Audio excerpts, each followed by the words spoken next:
The rate for autistic adults for unemployment is skyrocketing. Mm-hmm. Most autistic adults do best when they're self-employed. That's the best decision. I started out my career working in a school district, 9 to 5. It was a Mm-hmm. struggle for me to wake up in the morning. It was a struggle for me to even attend. My immune system is a mess.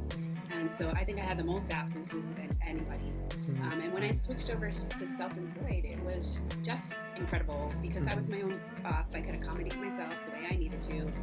I can start working at 4 p.m. I can set my schedule. I can take off. I usually will take off Saturday, Sunday, and Monday so that I can rest to avoid burnout. Somebody's sitting in the room. They don't even have to be helping me. They can just be sitting across the room. Very There is interesting. actually a term for that called body doubling. And I did not know that it's a thing. It's an actual thing that's common.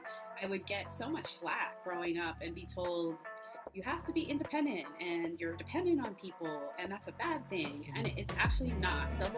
Body doubling is an accommodation. So I now have an assistant, Chief Eric, who helps me to open the mail and determine whether it's real or fake, and tell me and organize the next steps or what to do with that. Do I shred it? Do I throw it in the garbage? So, I mean, these are skills I should have learned at 18 years old, and I wish they taught things like this in school than just the history of America. During COVID was the first time I had time to watch YouTube, and on YouTube, the Aspie World. It's the first YouTube channel in autism. It's Daniel Jones. You know him? No, great. Yeah, I heard about it. Yeah.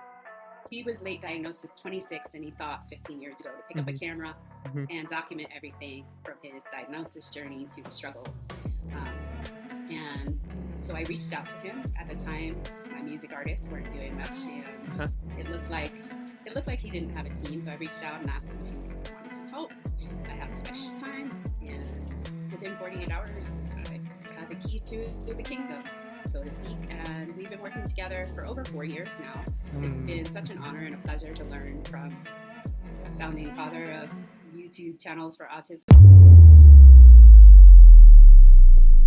Hey, yo, what's up, everybody? Welcome back to Brainwash the Book series. Today's guest is a speech language pathologist, CEO, and founder who's changing lives in the neurodivergent space. She's the brains behind SpeechWorks, ClimbRx, and The Works, helping autistic kids learn to speak, supporting parents, and build powerful content brands along the way. She's also a ClickFunnels ambassador and late diagnosed autistic ADHD entrepreneur. Super excited to have her here. Welcome to the show, Elissa Mandel. Thank you so much, Elissa. How are you?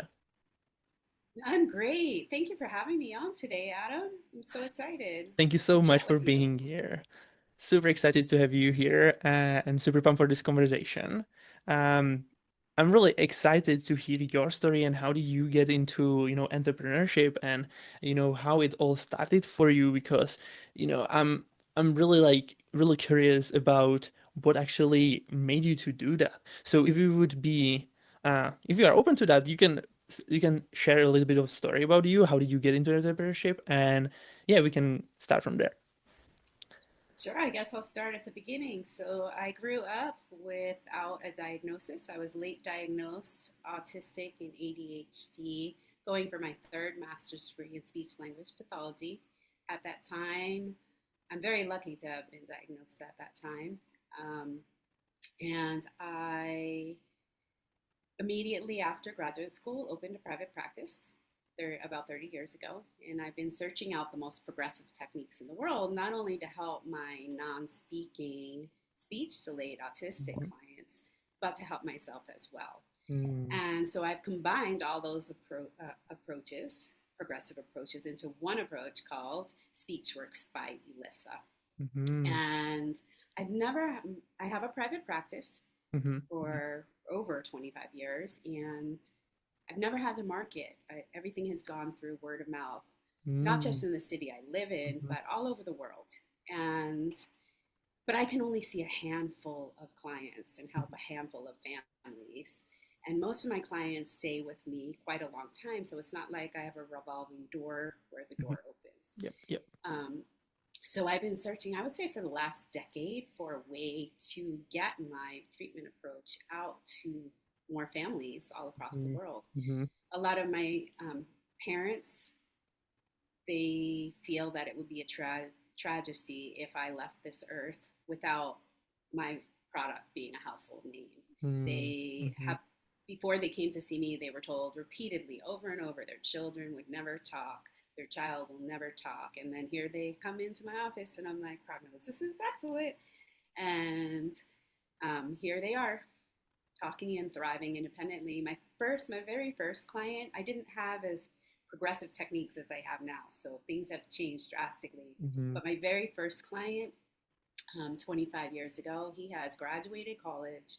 He has, um, he is working at the university, I believe, as like a case manager for other disabled students. Mm-hmm. He is talking. At that time, I wasn't specializing in reading. Mm-hmm. Um, and now I specialize in reading. And currently, I can get speech to be as intelligible and typical as peers. Whereas back then, I didn't really have the tools and the progressive techniques to Mm-hmm. do that.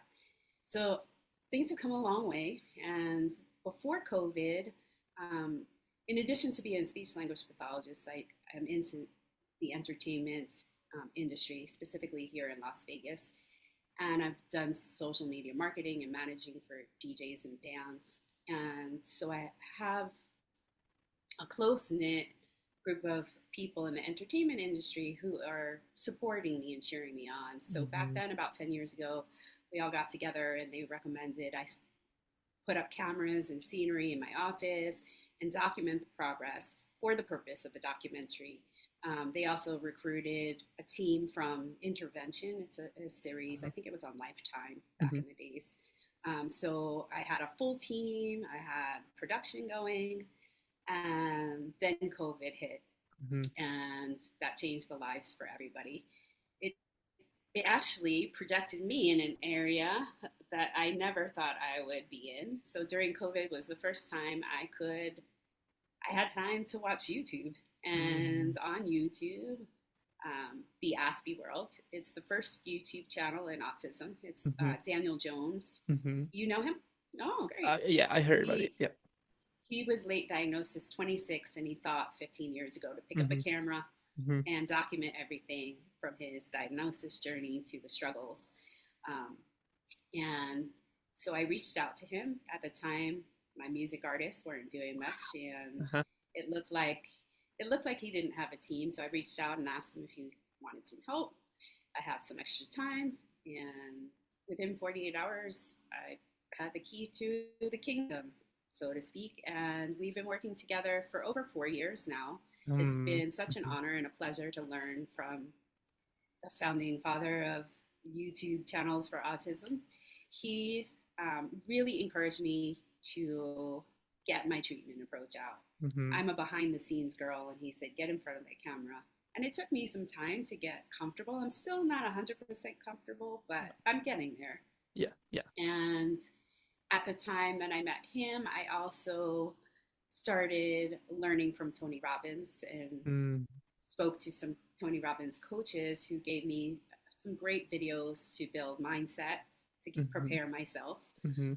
And then I improved so much that they accepted me into their mastermind program. Mm-hmm. And in addition, I don't know if you know Christine Morel. Mm-hmm. You do? Yep. Yep. Oh, wow. So Christine, I don't know if anybody knows, she's been a music business coach for Mm-hmm. quite a while. So I've Mm-hmm. known Christine for over a decade. And so she was my coach for music business, Oh, making right. my Okay. artists Mm-hmm. successful. And then the minute she announced she's opening up a regular business, I was like, forget my DJs and bands. Let's do Speechworks by Ah, Elissa. yeah. So I started learning with her about 3 years ago, the online marketing space. She gave me basically step by step Mm-hmm. all the prerequisites to get started. You Mm-hmm. know, she said to create videos for courses, to create ebooks. Yeah. So she sat down with me week after week in a group coaching session, which is phenomenal. Taught me everything from marketing to ads to just Wow. everything I needed to Mm-hmm. know. Mm-hmm. Me as an autistic and ADHD adult, I have different learning styles. So I really have you seen The Good Doctor? Good doctor. Probably no. It's a TV show about a surgeon who's Okay. autistic, Uh-huh. and he actually visualizes things in pictures. So Okay. when he's doing Huh. surgery, he sees all the muscles, all the nerves, everything, Okay. and he Okay. can predict what's happening. So I'm Uh-huh. very much like that. I see everything in Mm-hmm. pictures. So Mm-hmm. it's hard for me to learn something new unless I can visualize that picture. And Mm-hmm. so Christine really gave me the foundation to be able to visualize Mm-hmm. that. Mm-hmm. And then both she and Tony Robbins, Mastermind, and Dean Gracioso, I have to give him Mm-hmm. some props too. They pointed me in the direction. They told me I'm ready. Point me Mm-hmm. in the direction of ClickFunnels, and I entered into the 30-day challenge. Had Awesome. all my assets ready. I thought in 30 days I'm gonna get my treatment approach out to the world. So for me, like I said, I need more one-on-one, um, small group setting. The challenge was large group. It was Mm-hmm. different coaches every day telling me different things. By day 24, I learned how to insert my logo into the funnel. Wow. And then by day 28, I learned there was a help desk. Mm-hmm. So I reached out to ClickFunnels. I explained my disability and my learning style, and they referred me up the ladder to Danny Walsh. I'm not sure if you know him. Yep. Yep. He's amazing. And so Danny Walsh basically took me under his wing and taught me everything about funnels. He allowed me, I do have a one on one aide. She's my chief of everything, I call her. Mm-hmm. And so she allowed her to be present, and he would give us directions. And then after we were done, he would give us a video. And Shanna Lee, shout out to Shanna Lee, she would teach me and show me through repetition Mm-hmm. how to complete a task. Mm-hmm. And so I am so grateful for ClickFunnels. Mm-hmm. In exchange, I have become an ambassador for ClickFunnels. I'm also a founding host for ClickFunnels Connect Las Vegas. Mm-hmm. And so I'm really, really grateful for all their support. That community is just incredible. Not Mm-hmm. just the staff, but the the people that use their software are Mm-hmm. just incredible. Everybody wants to lift each other up. There's no Mm-hmm. competition whatsoever. Mm-hmm. And it's just a breath of fresh air to be Yeah. able to go in the group chat with almost 500,000 people and ask a question when you're having a problem and get an answer. Not just one answer, but like 20 answers to your question. So that's been really incredible, and that's inspired me to build uh, an online neurodivergent Mm-hmm. marketing Mm-hmm. university for people like myself Mm-hmm. that have a different learning style Mm-hmm. and that need more intense repetition and need more visual prompts or tactile prompts or physical prompts to get to learn a new task. The rate for autistic adults for unemployment is skyrocketing. Mm-hmm. Mm-hmm. Most autistic adults do best when they're self-employed. That's the best decision. I started out my career working in a school district 9 to 5. It was a Mm-hmm. struggle for me to wake Mm-hmm. up in the morning. It was a struggle for me to even attend. My immune system is a mess. And so I think I had the most absences of anybody.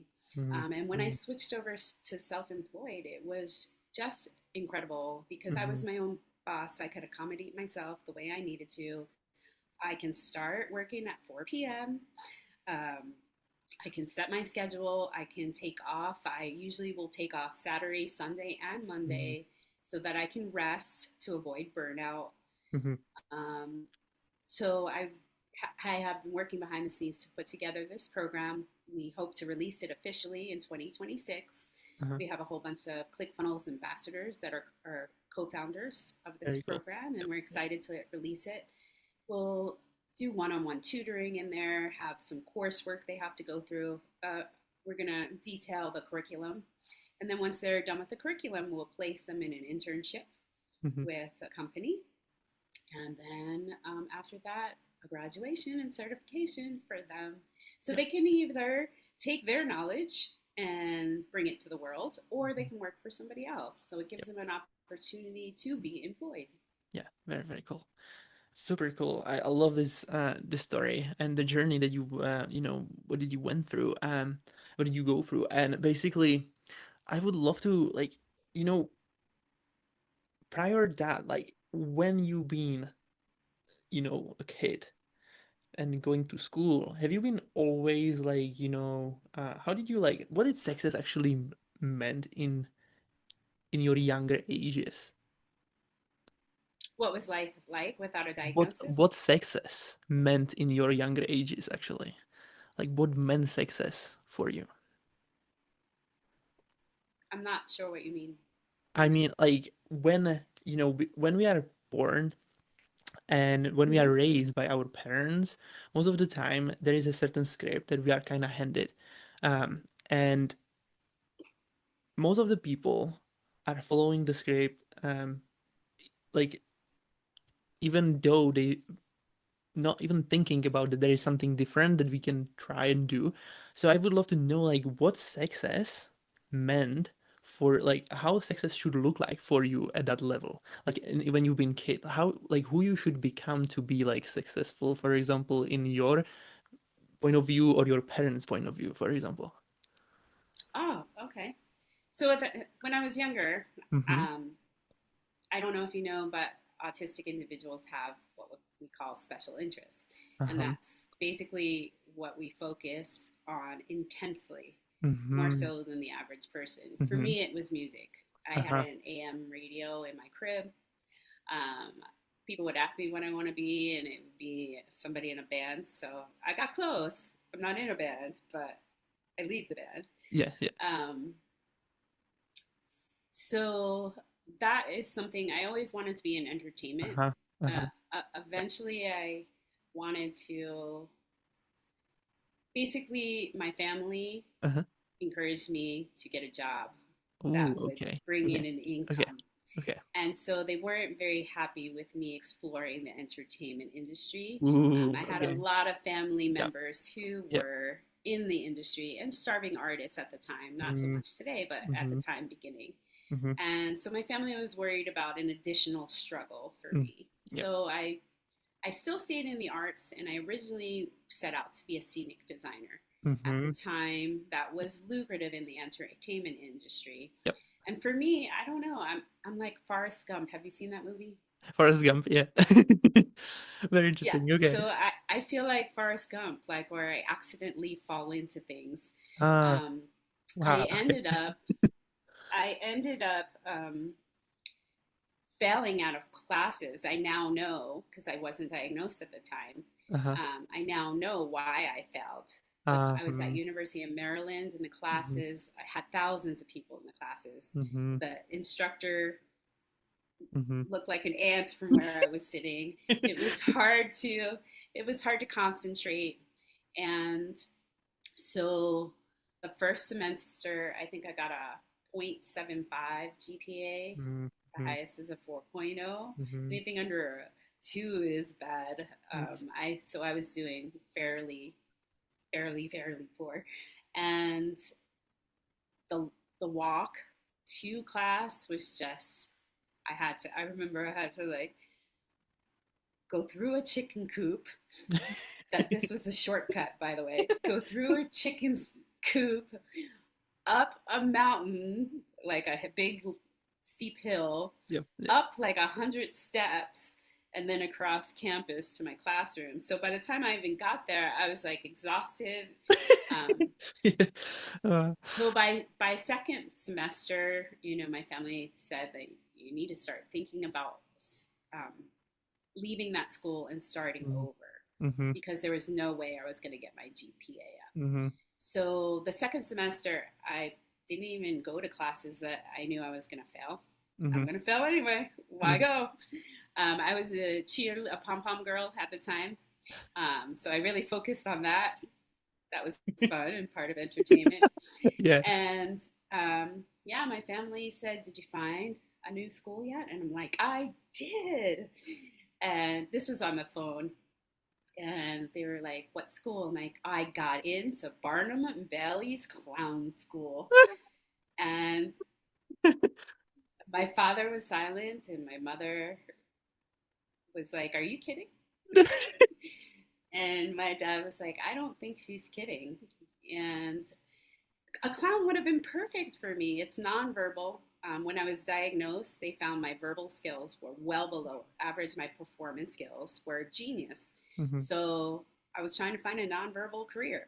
Mm-hmm. What better nonverbal career than a clown? um, but my mother started to cry hysterically, and she was like, "You're going to have clown husband, clown babies, and pet elephants. That is not the life I want for you." Wow. So Wow. I didn't end up going. I ended up coming back home to community college and I enrolled in a sign language class because sign language is very similar to miming, my Mm-hmm. interest, and I did very well, as you can imagine, in that Mm-hmm. nonverbal class, and asked the professor what's a lucrative career that would make my family Mm-hmm. happy, that I would excel in, and he Uh-huh. recommended speech language pathology. Yeah. And the first class I took, the professor said, "Plug your nose and try and say mm." Try and say it. Plug Okay. your nose and say mm. Mm, The M sound. Mm. Do it again. mm, mm. Yeah, Okay. you Yeah. can't do it Yeah. because the air comes through the nose. And Uh-huh. that was the beginning of the end Mm. because I was like, "Oh my goodness, I have to find out more about how we create speech." Yeah. Yeah. And it's been an amazing journey. I love what I do. I love helping families. I wake up every morning looking forward to the videos and messages that I get with progress. I'm addicted to progress. Mm. Yeah. Yeah. It's so important also, like, to have the drive along, like, the thing is that the progress won't come if you not take if you won't take action, right? And Exactly. most of the people are paralyzed to do like something to actually bring them closer to the goal they want to achieve, right? And when it comes to, like, they I've been in that same situation when I started. I've been like completely obsessed about learning. I've been so much like in learning and studying and like researching everything what I could, but I never implemented anything properly, Mm. right? And when I figured out that this is not leading me anywhere, I had to start basically over and start learning and implementing, because the learning is not fully accomplished like until you implement it, because Mm-hmm. that's the, like, when you implement it, this is the learning, this is, that it works or whatever.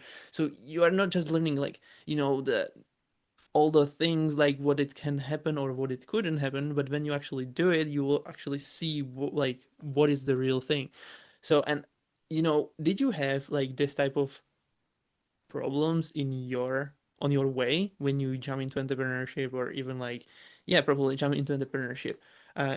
Was there some things that you had to, like, start overcoming, like some roadblocks that actually hold you back from doing things that actually move the needle into your favor and being able to be successful?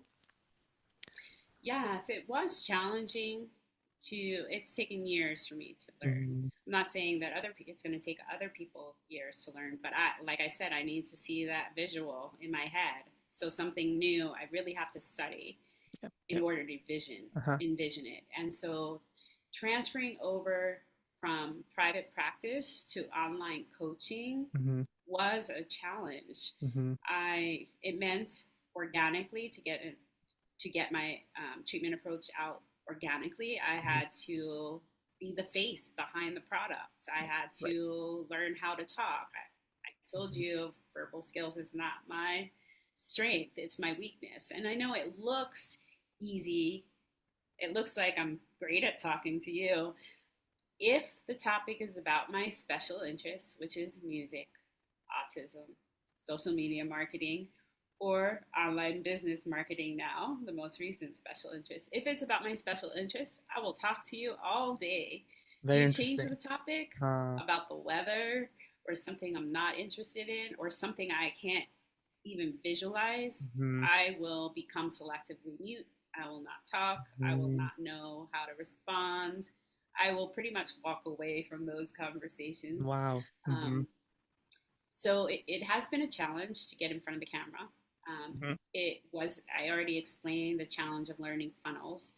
Once um, most of us neurodivergent individuals learn something, we just take off with it Mhm. and excel beyond our peers. Mhm. And so now, myself, I can't say I do it myself because I really have to concentrate on the clients and the Yep. families.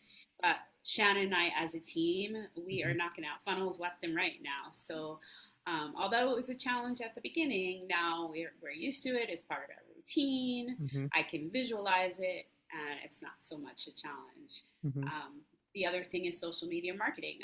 Always had to I've always been really good. I've been doing it since the MySpace days, Mhm. even before MySpace with pen and paper. Yep. Um, so it's really easy for me to create a video of my artists and push Yep. post and be Yep. done. For myself, it is so challenging. I don't know if it's because I'm critical of myself or Mhm. spending too much time looking at my hair and makeup. Um, but it takes me 10 times the amount of time that it does for my music artist to post Mhm. something for Mhm. myself.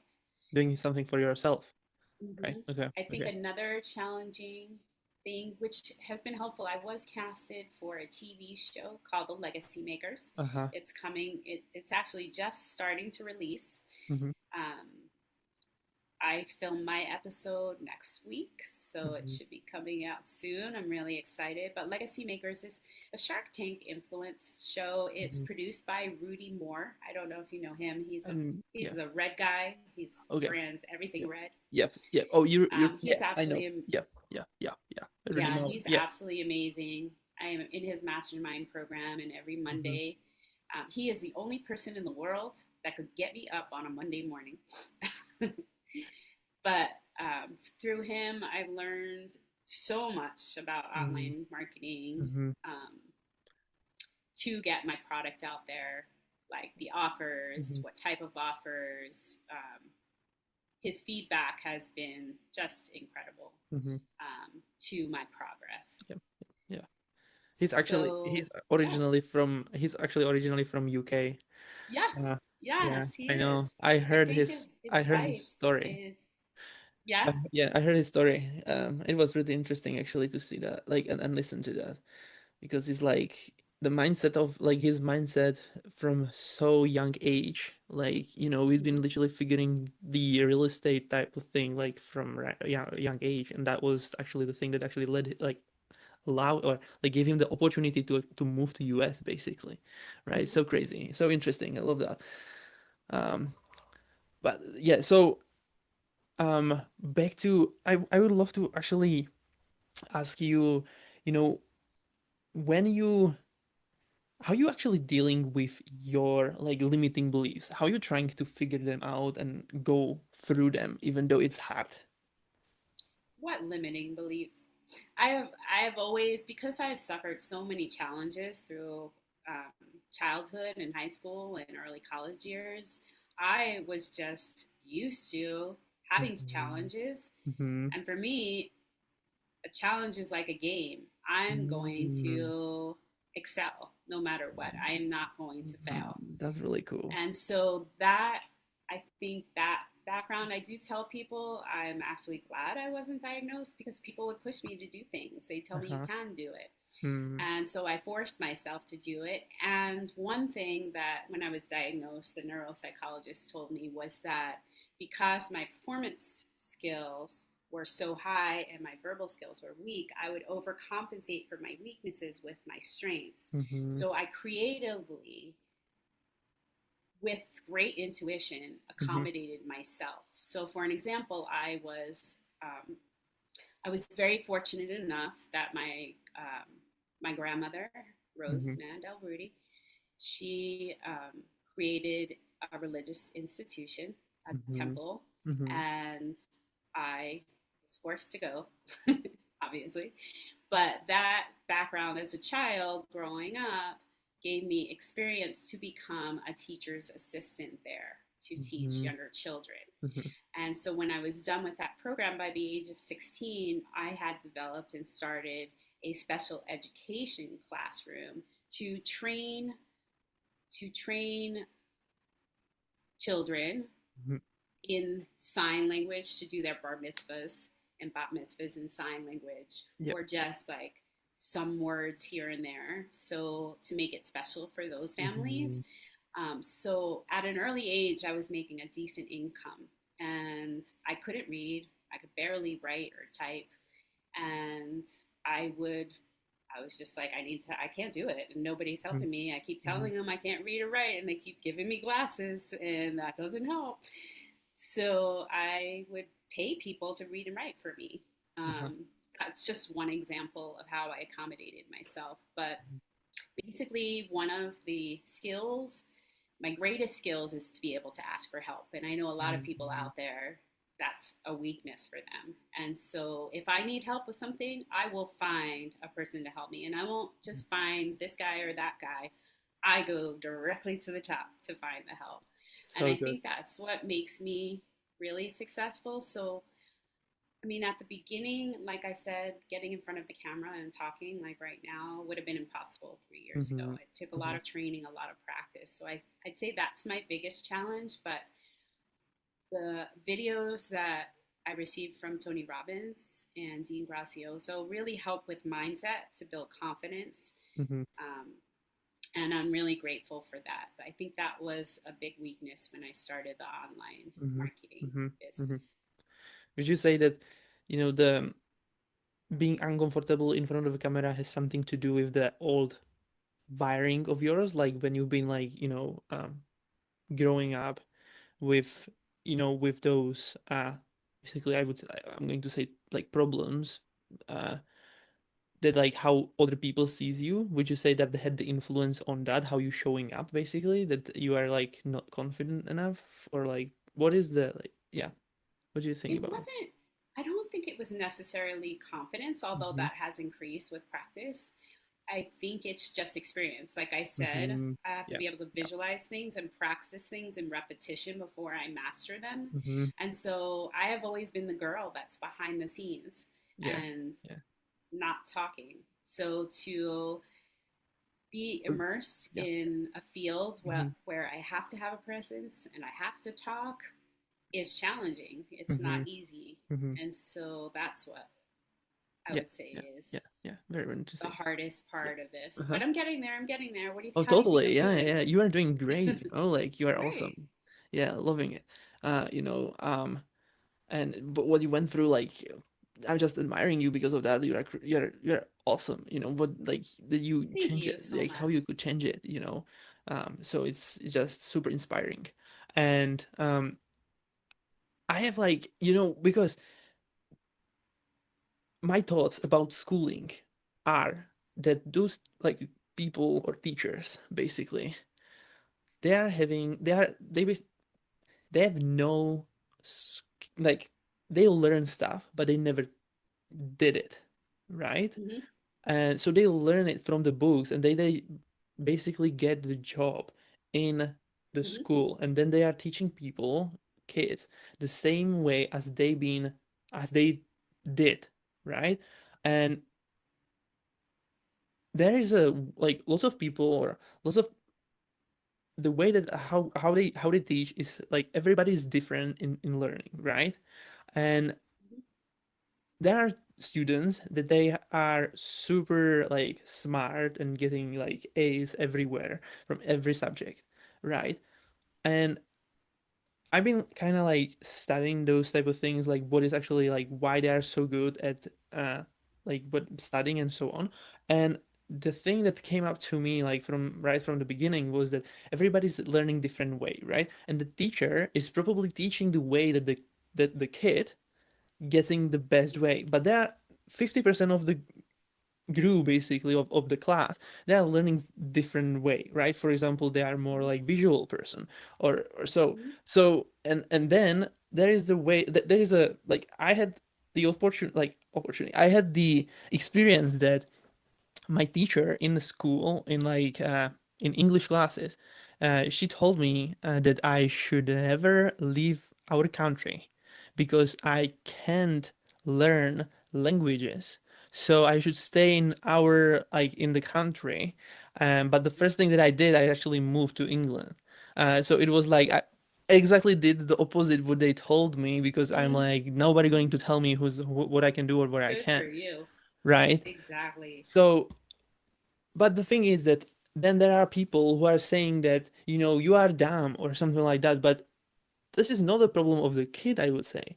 It's a problem of the teacher because the teacher he didn't learn how to teach kids different way, how the kid actually going to get it, right? So what is your opinion on this type of thing, if you have any? That's interesting. So I'm 6 credits short of my doctorate degree in learning styles. So I Mm-hmm. know a lot about that. Basically, what they found is that um, people like myself are bright brain learners. Mm-hmm. And it should change in the future. We see it changing, but back in the days, most people were left brain learners. So there's a shift in society where most people were left and now most people are right. So back in the days, we had left brain teachers teaching to right brain students, Mm-hmm. and it was challenging for many. And now we're getting more and more right brain teachers teaching to Mm-hmm. right brain learners, but there's still a few out there that are left brain learners. Mm-hmm. And so it makes it difficult for them to actually teach Mm-hmm. their students. Mm-hmm. When it comes to learning styles, the research has shown that the color of the walls can impede a child's learning. The lights can impede child's learning. Mm-hmm. Food intake. Some kids need food intake to focus better. Mm-hmm. Some kids need music. The research has showed like Baroque music, the beats per minute keep kids focused. So everybody has a different learning style. Mm-hmm. I believe that every student should have a profile of their learning abilities. There's Mm-hmm. actually a learning styles profile to take, and the teachers should be aware of their different learning styles. Mm-hmm.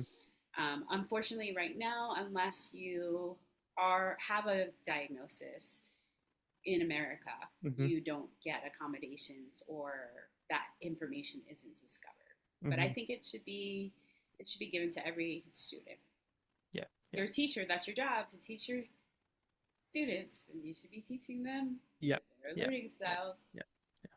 I hope I answered your Oh question. yeah, totally, totally. This is like it's really interesting, because like I'm telling you that there are so many people, and especially like in in non-speaking English countries, that they don't even have a clue what is going on pretty much in the world, like how fast the world is shifting and so on. Like I can see it from my parents and from my families over there, right? I live in England right now, but the thing that the shift that I made, that I jump into a different country basically and move Mm-hmm. abroad, that was the opportunity that actually changed everything for me.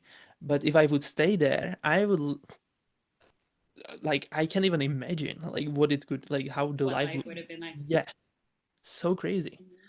right?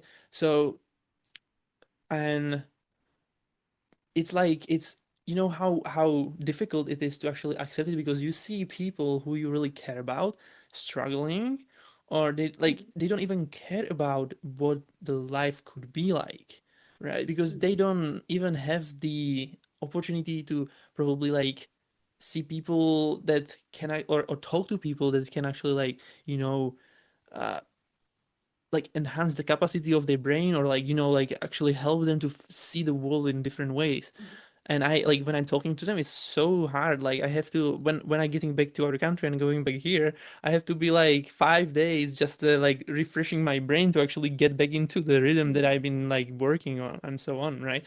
It's just so interesting. um and when I have a few last questions that I would love to ask, if you are all right with the time still. Yeah, sure. Totally. Okay, so what is like when was the time that you actually started learning about money and how it changed the way you operate now with money? Oh man, that's a loaded question. I would say right now I'm learning. Still really, yeah. um, that is something that has been a strength of, I mean, a weakness, a huge Hmm. weakness of Hmm. mine for a long, long And time. so for many people I also, would, yeah, it's I would, especially for a neurodivergent mm, individual. Now, what's interesting is numbers, like math, I mm-hmm, excel tremendously at. So mm-hmm, I can put numbers together. mm-hmm, It's just organizing it in accounting form mm-hmm. for business Yep, that I yep, didn't know how to generalize yep. into daily living. Mm-hmm, And my parents tried to teach me. My uncle is a psychologist. He mm-hmm, sat down with me. Um, I had an aunt who was a social worker who sat down with me. But doesn't matter how many people sat down with me.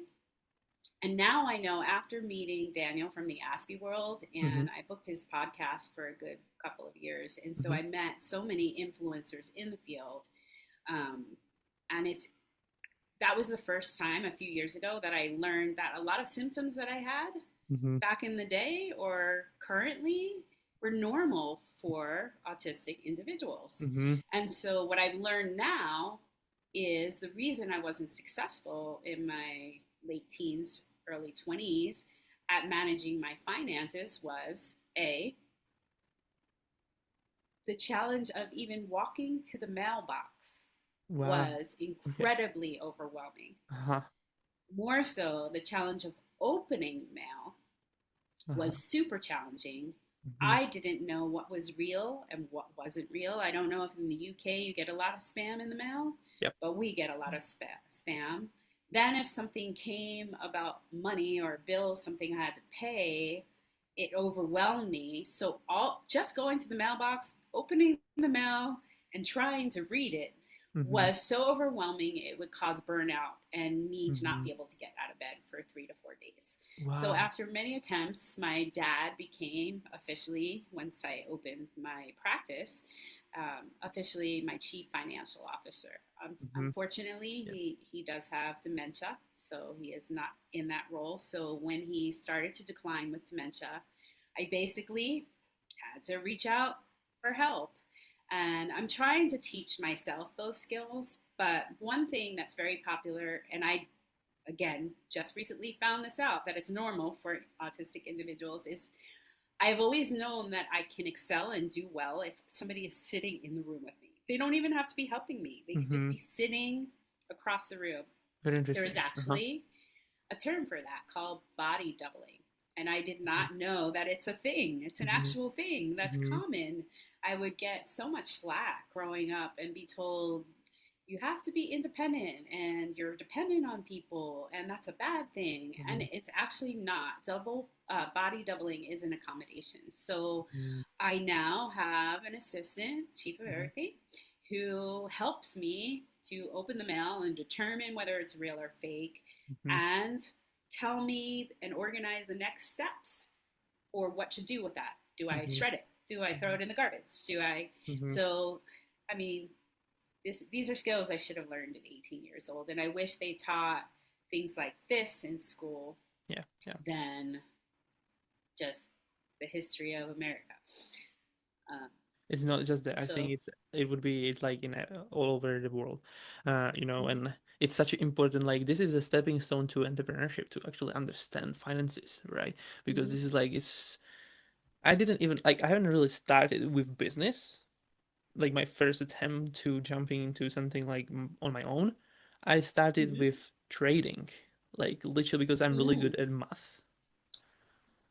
So I started with that's trade, awesome. yeah, and but at that time I know who I'm coming to for I didn't tips. I didn't have but my mindset was completely on a like in the wrong hands kind of thing.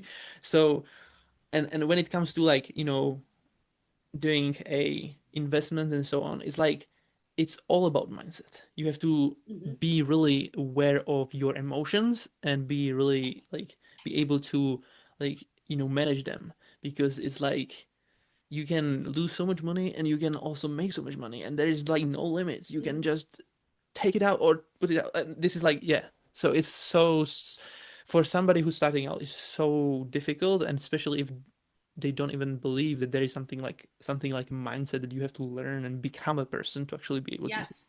right? Mhm.